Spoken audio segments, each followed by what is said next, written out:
Tama? Kung may sindikato sa mga ahensya ng gobyerno, at siguradong meron. Kasi paano naman magkakaroon ng mga peking birth certificate?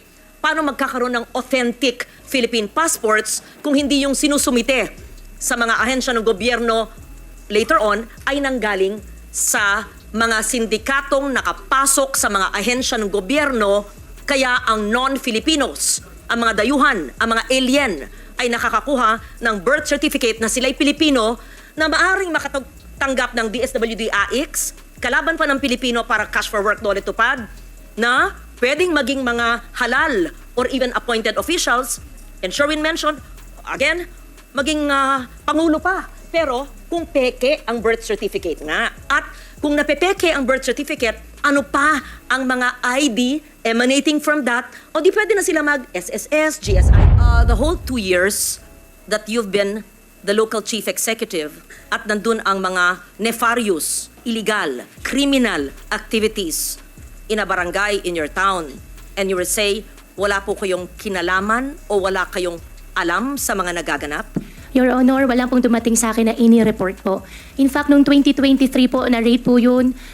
First, nung nakaraan beses po na na-rate po yun, nag-form din po kami ng isang task force po, isang team po to check. However po, kalagitnaan po ng aming investigation po, nasa korte na. Nung nasa korte na po, hindi na po kami nakialam Pero bilang kayo LGU po ang may-ari ng lupa kung saan po nagtayo yung mga negosyante. So kilala niyo po sila?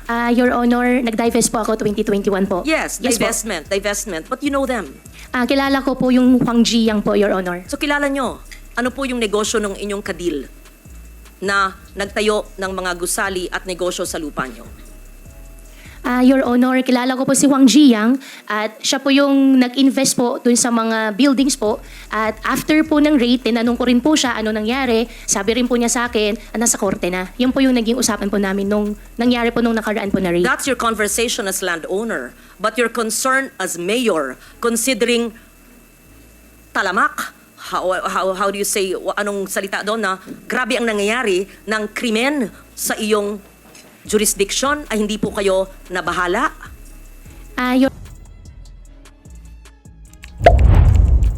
To turn over the floor to Sen. Loren. Thank you very much, Madam Chair. Thank you, Senator Sherwin Gatchalian, for your very enlightening questions and for yielding to me.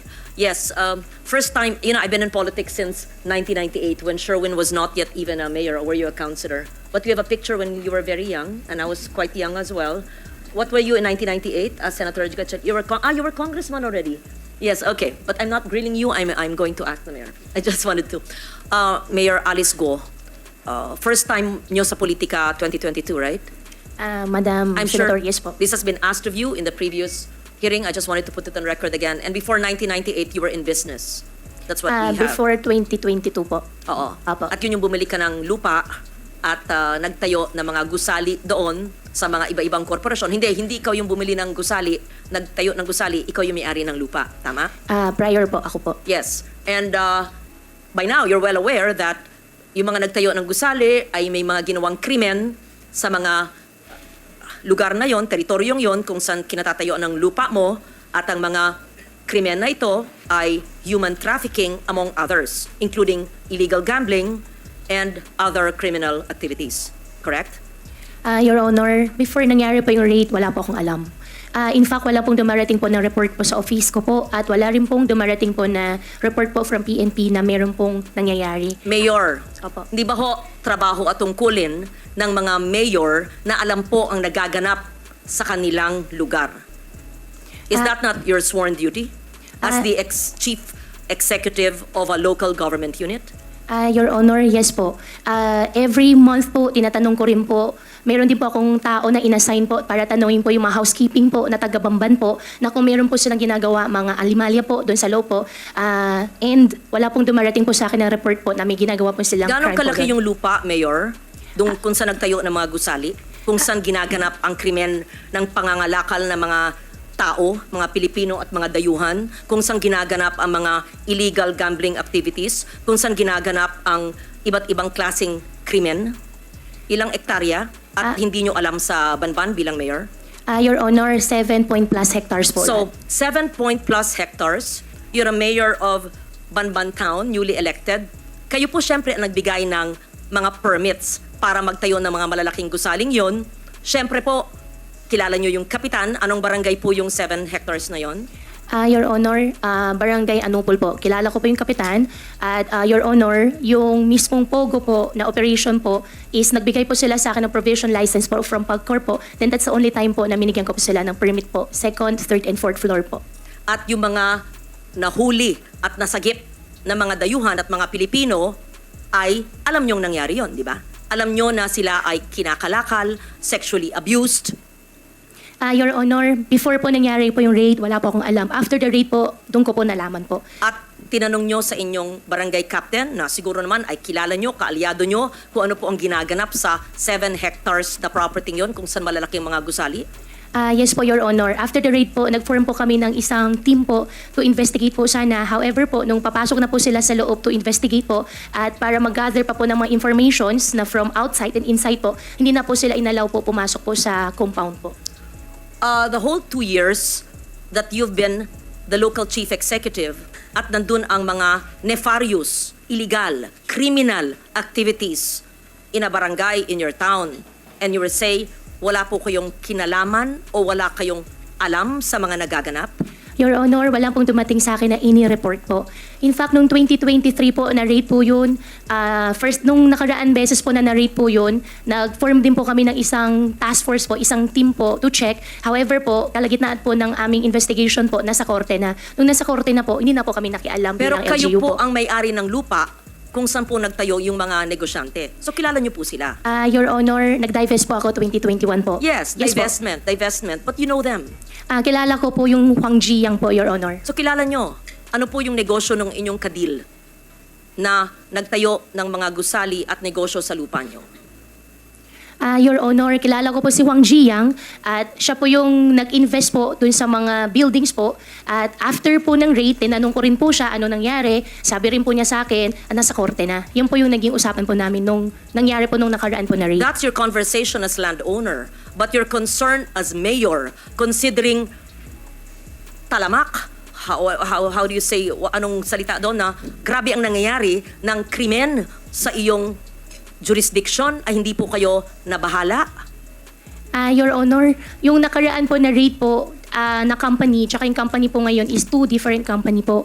Binigyan ko lang po sila ng lisensya po, binigyan ko lang po sila ng business permit po, Your Honor, nung nagkapagbigay po sila ng provision license po sa opisina ko po. Yes, bigay ng license, hindi nyo alam, hanggang renade sila.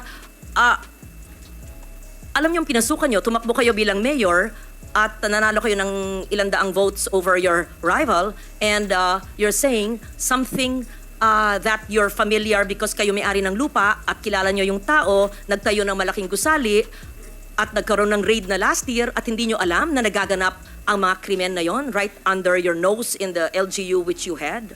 Your Honor, lahat po ng naging operation po ng POGO po sa Bamban sila po ay meron pong lisensya po na galing sa PAGCOR.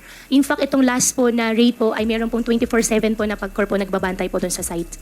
At sinasabi nyo na sa kaalaman nyo ay POGO lamang ang nagaganap at yung mga nasagip na mga dayuhan na natatraffic o sa Filipino ang salita ng traffic ay kinakalakal, binebenta na mga tao, dayuhan man o Pilipino, ay wala kayong kaalaman at mismo yung barangay captain at yung mga tao nyo po sa LGU ay hindi po alam ang nangyayari? Your Honor, walang pong dumating po ng report. In fact, before po nangyari, I think 2 weeks po before nangyari po yung raid, nag-invite po sila sa amin, kasama po ang LGU po, para sa isang open house po na visitation po. Nakakapasok naman po yung mga empleyado po ng LGU po doon. Wala rin pong dumarating po na report po sa opisina po namin. At meron din po kami ordinansa po, resolution po, na galing po sa Sangguniang Bayan po, na nire-require po ng konseho po ang aking local police po na na mag-report, mag-submit po sila ng report po in a weekly basis. Wala pong dumarating din po na report po sa amin na mayroon po nangyayari po na any crime po sa loob. Anong ginawa po nyo nung natuklasan nyo na renade sila, na may mga illegal activities dun sa lugar kung saan kayo ay parte dati, na sabi nyo nag-divest na kayo? And what have you done? Your Honor, gumawa po ako ng isang team po para mag-investigate po sana sa loob. However po, hindi po sila nakapasok. At gumawa rin po ako ng isang team po na galing po sa labas para imbestigahan po yung mga naging empleyado po sa loob, yung mga housekeeper po, na tinanong po namin sila, ano ba talaga nangyari? Meron po ba kayo nakita na tinatorture po? Unfortunately po, ang sagot po nila sa amin ay wala po. And 200 plus po kasing naging empleyado po na local po doon sa site. At one of the reason din po na sa housekeeper po kami nagtatanong kasi po I believe po yung mga housekeeping po nakakaikot po sila ng entire compound at kung meron pong mga crime po na ginagawa po kahit paano sila po yung makakuha po ng information po kaagad. Before 2022, Mayor Guo, anong trabaho nyo? Anong ginagawa nyo? Although you said it in the hearing, I just wanted to hear it again. Ako po ay isang magbababoy po. Farmer po ako, piggery po yung negosyo Sino po. po ang nag-urge sa inyo? Sino po ang nag-engganyo kayo, nag-inspire sa inyo na tumakbo bilang mayor ng Banban? Sarili ko po. Childhood dream ko po. Childhood dream. Opo, ay gusto ko po na mapakita sa tatay ko at gusto ko po maging proud po siya sa akin. Saan ba yung childhood nyo? Dito po sa Pilipinas po. Saan po sa Pilipinas? Sa Bamban po. Saan po kayo napanganak? Nakita ko po dito po sa birth certificate ko po, Hilot po at iniwanan po ako ng nanay. Hindi, saan kayo napanganak? Nakita ko po dito sa birth certificate ko po, Hilot. Hindi ko tinatanong yung proseso ng papanganak sa inyo. Saan po? Saan pong lugar? Sa Pilipinas, sa Central Luzon, sa Tarlac o sa Banban? Tarlac po. Saan po sa Tarlac? Matatalaib Tarlac po. Ano po? Matatalaib Tarlac Is that the po. barangay? Yes po, nakita ko po dito sa birth certificate ko po. No, you would have recollection of your childhood, right? Can you just give us a recollection of your childhood? Sino po yung best friend nyo? Saan po kayo nag-aral? Kung meron kayong makamag-anak? Recollections of, you're only 38 years old. You will remember your childhood. I mean, I'm double your age, but I would remember my childhood in Malabon. Your childhood. I know homeschool. I can't believe anyone is totally homeschooled all her life. Yes. Please tell us about your childhood. Your Honor, lumaki po ako sa farm. Which farm? Which farm? In what barangay? In what LGU? Opo, Barangay Virgen de los Remedios, Pamban Tarlac din po. Different po from the one po sa QJJ, yung katabi lang po niya. Nabenta po siya year 2000. Hindi ko po maalala yung date kung kailan po siya nabenta. Tapos nakabili po ulit ng property po sa tabi at doon po nagtayo ulit. Lumaki po ako sa farm, Your Honor. Tinago po ako ng tatay ko po. Lumaki po ako na, ako lang po. Pinupuntahan po ako ng tatay ko po araw-araw. Lumaki kayo mag-isa. Kasama ko po ang katulong, kasama ko po yung mga kasamahan ko po sa farm. And Sino po yung mga kasamahan nyo sa farm? Sino yung katulong na naaalala nyo, pangalan, nationality, at sino yung nag-alaga mula kayong napanganak 38 years ago? At binibisita kayong ama nyo mula saan? Sa bansang Sina. At tell us about your childhood. Your Honor, sa farm po ako lumaki, sa Bamban po ako lumaki. Lumaki po ako mag-isa, pinupuntahan po ako ng tatay ko. How I wish po... No, okay. You cannot grow up alone from a time you were born. Opo. So the formative years from a time your mother birthed you up to perhaps 10 years old, sino po yung inyong naging caregiver o yaya? Hindi naman pwedeng mag-isa lang po kayo sa farm. Binibisita kayo ng ama nyo mula saan. So sino po yung, sabi nyong kasambahay nyo na nagpalaki sa inyo? Sino po yung sabi nyong mga kaibigan nyo kasama nyo sa farm? Sino po? Para may... In short, I'll be Opo. very honest. Opo. Please convince us that you were born in the Philippines, that you are Filipino, and that you are not what people suspect you to be. Dediretsuin ko na po. Kumbinsin mo kami kasi hindi po pwedeng hindi nyo maalala yung inyong first few years of living na formative years. Para makumbinsi kami because we want to be convinced that all elected officials are Filipinos and not spies of other countries. So, as a nationally elected official, and I won in Tarlac, number 1, I think, or 2, and I won in Banban, perhaps you even carry me your sample ballot, we have to know. Di ba ho? So if you're really Chinese and fronting for other people, go back to your country. But if you are Filipino and you were born here, convince us because we want to be convinced. So I'm trying to help you by trying to make you recall about your childhood. Hindi pwedeng, kasi parang scripted. Kasi I was born on this. This is what I can remember. And then when I ask you the same question, it's the same rote. R-O-T-E. So convince us. Your Honor, Lumaki po ako sa Bamban, Tarlac. Lumaki po ako sa farm. Paulit-ulit. Opo. Anong barangay, anong farm, sino po yung nag-alaga sa inyong sabi nyo na binibisita kayo ng ama nyo, ano yung family situation, sino pong makalaro nyo, kaklase nyo, kung homeschooled kayo, sino po nag-homeschool sa inyo, ganun po. Madam Senador, ako po ay lumaki po sa Barangay Virgen de los Remedios, Bamban, Tarlac po. Ako po ay isang Filipino. Lumaki po ako kasama po yung mga empleyado po namin sa farm. Ipaprovide ko rin po yung mga pangalan. Come and go din po naman kasi yung mga naging empleyado po. 38 years ago po, Madam Senador, wala po ako talagang maalala ng sobra. Pero meron pa po ako isang kasama ngayon po na matagal na po sa amin, si Mang Boy po, na hanggang ngayon, kasama ko pa rin po siya. Sa susunod po, baka pwede ko po siya i-present din po dito para makilala nyo po. And in fact, 14 years old pa lang po ako, nagtatrabaho na po ako. Kilala po ako ng barangay chairman na mention po kanina na ipapaimbita. At bumibili na po ako ng mais. Pwede po ako mag-present po ng mga pangalan po nila na magpapaalam lang po ako sa kanila kung pwede ko po sila i-disclose po yung names po nila. At Excuse me, San Loren, kung pwedeng idagdag. Yes. Kung kaugnay nyo lahat ng mga taong ito mula nung pagkabata nyo, pwede nyo bang ikwento ng mahaba-haba ng konti in Kapampangan? Kasi syempre, kausap nyo sila sa sarili nilang lengguwahe. Madam Chairman, ang Bamban po ay Tagalog po. Meron din pong Kapampangan, pero yung mga kasama ko po sa loob ng farm po, mostly po mga Visaya po. Kasi ang piggery po, biosecurity po, hindi po sila lumalabas. Well, actually, San Loren, just for the Hindi record, malabas? may mga nag-o-observe na mga kababayan natin, pati mga netizens na mga Opo. Kapampangan. Yan po ang tanong nila sa inyo. Kasi Kapampangan po ang lingwahe nila. Yes, yes. Anyway, Can you San Loren, speak? please proceed. Thank you for that interjection. It's very helpful. Magsalita po kayo sa Kapampangan kung kayo lumaki sa... Madam do? Senador, konti lang po yung alam ko po sa Kapampangan. Ang alam ko po, sobrang konti lang po. Di Okay, takda mo po. what Chinese language do you speak? Hokkien or Mandarin? I can speak Hokkien po. Okay, speak in Hokkien now. Bo? More. Tell us more about your life in China. Wala po akong life po sa China. Dito po ako lumaki sa Pilipinas po. Tell us about your life in the Philippines and tell us about your family in China in Hokkien. Family ko po in No, China. in Hokkien. Please tell us about your father who's from China and he used to visit you when you were a child, and the family of your father in China, and where are you from China in Hokkien. We have interpreters and perhaps I can understand a little. Yes po.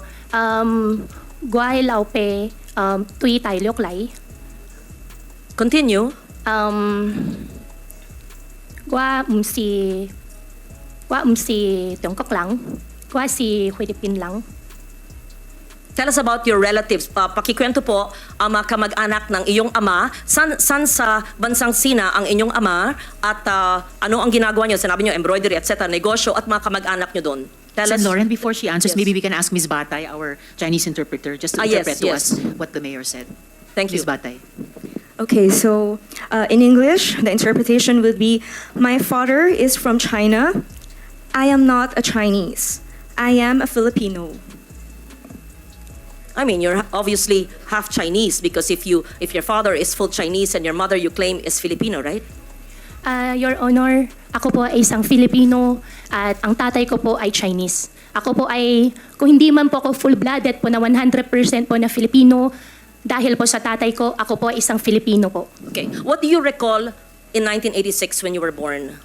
Your Honor. And why is it that you obtained your birth certificate? To be fair, sometimes people only have their birth certificates much later. But tell us the process of obtaining your birth certificate in what year? What year did you get your birth certificate?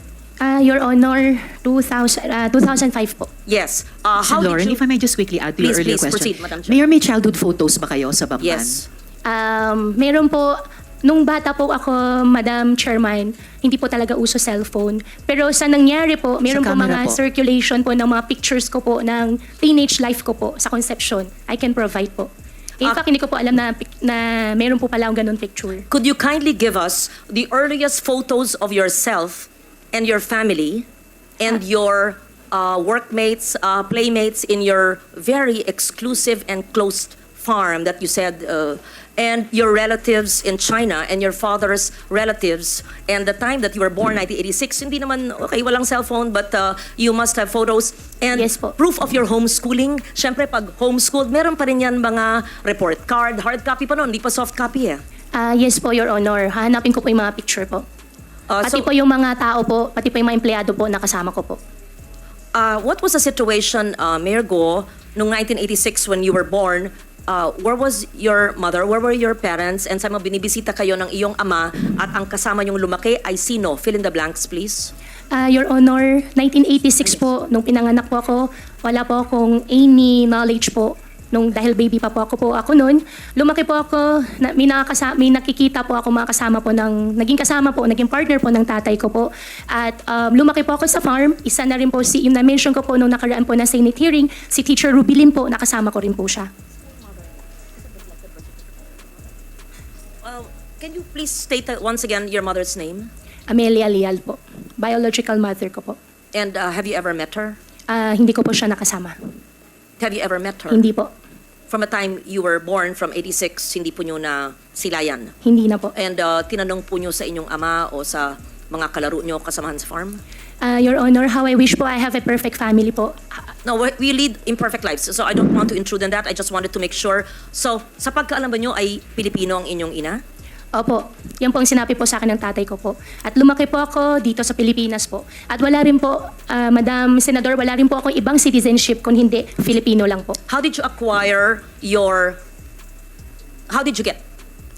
your birth certificate in 2005? Minigay po sa akin, hindi po ako yung nag-prepare po nitong birth certificate. Hiningi ko po sa tatay ko po yung birth certificate ko po. Was this discussed, Madam Chair? Did the PSA already look at the birth certificate? That was what was being discussed earlier, right, when I arrived? Yes. So that was, we will ask for the report from the PSA on the authenticity of that birth certificate. So tell us more. I know that time is up now.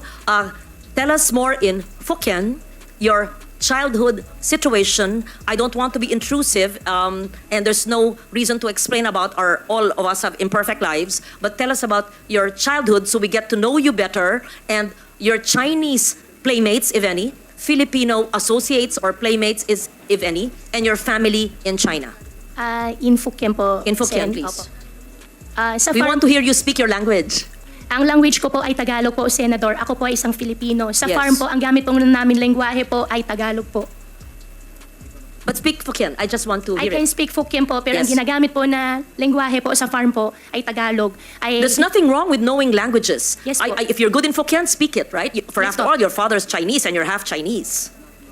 Madam, Don't be ashamed of that. Opo, hindi naman po ako nahihiya, naman po ako na-ashamed. Madam Senador, mas kaya ko po ikwento na mas fluent sa Tagalog kasi yan naman po ang mother tongue ko po kaysa sa Chinese language po. Kaya ako okay lang po na ikwento ko po in Tagalog. Okay, proceed. If you don't like to speak the language of your father, then speak in Filipino. Opo. Briefly please, Mayor, dahil malapit na tayo mag-suspend for Ay, today. opo, sorry po ma'am. Thank you. Just brief. Opo. Thank you, Madam Chair. Lumaki po ako sa farm, 14 years old pa lang po ako. Nag-aalaga na po ako ng baboy. Ako nagpapaanak, ako rin po nagbebenta po ng mga fatteners po na nilalabas po ng farm. Medyo, hindi po yung negosyo. Mula po 1986 when you were born, your recollection, 86 to the time you obtained your birth certificate in 2005.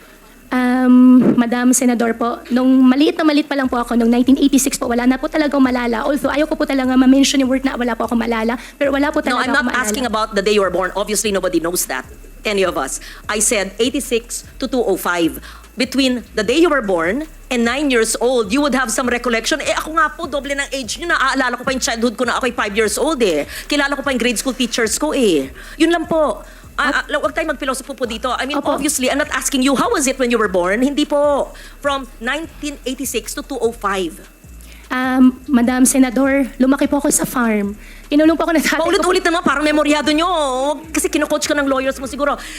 Just, magkwento, parang kaibigan. Parang nagpunta senador sa'yo, Mayor, kamusta na kayo? Kamusta ang buhay nyo dito? Napana kayo sa farm? How was your life when you were born? Ganun. Sino yung neighbors nyo, playmates nyo, paano yung pamilya, binibisita ka ng ama mo, ganun. Kwento lang. Madam Senador, As a Filipino, as you claim. Opo, gustong-gusto ko po magkwento. Ang playmates ko po doon sa farm ay yung mga dati po namin empleyado rin po. Kaming po yung mga tao pero may mga luma, mga matatagal po namin empleyado.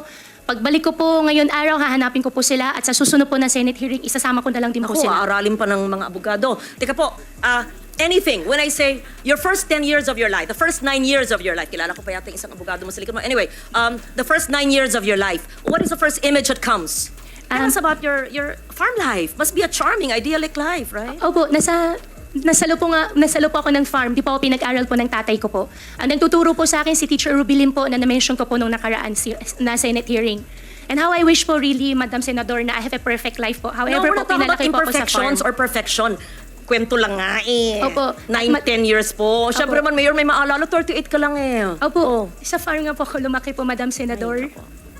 Hindi po naging normal po, hindi po naging normal po yung I'm not buhay ko asking po. nga normal or it's Madam Chair, I know that time is limited and I would want to get to know the mayor. As I said, we're giving you the opportunity to prove to us that you are Filipino. Opo.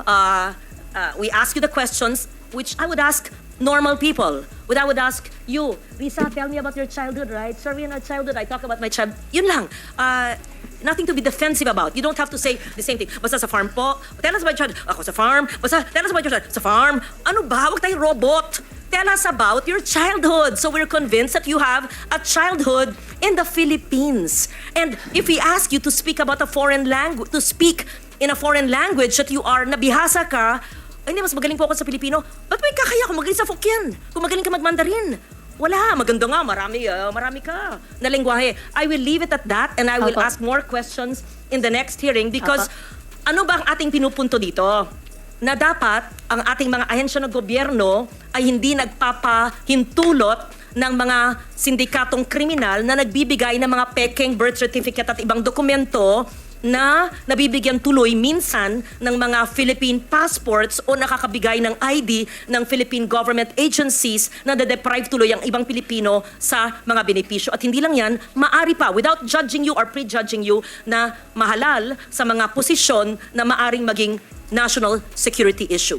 I'm not judging. I'm basing it on what I've heard and read, and I'm giving you the chance to prove that you are Filipino. Yes, so I will leave it at that. Thank you very much, Madam Chair, for the time and the patience, and I would like for her to submit the photos that you requested, the name of the teacher, and perhaps the teacher who helped her homeschooling, names of employees, their full names, photos, addresses, playmates, etc. You must have a neighbor who knew you in the 80s, right? Imposible mo walang may kilala. Hindi pwedeng sumulpot ko na lang ng 2005 tapos I'm Filipino, I'm here. Okay. Yun po, I leave it at that. I'm not yet convinced but I really sincerely want to be convinced because it would break my heart if we have a foreigner who is an elected official. It would break my heart kung gano'n. It's really a national security risk. So I'll be very strict with DFA and with PSA sa inyong you better straighten that out. Yung mga sindikato nandiyan sa mga ahensya ng gobyerno na nagbebenta ng mga birth certificates. Thank you, Madam Chair.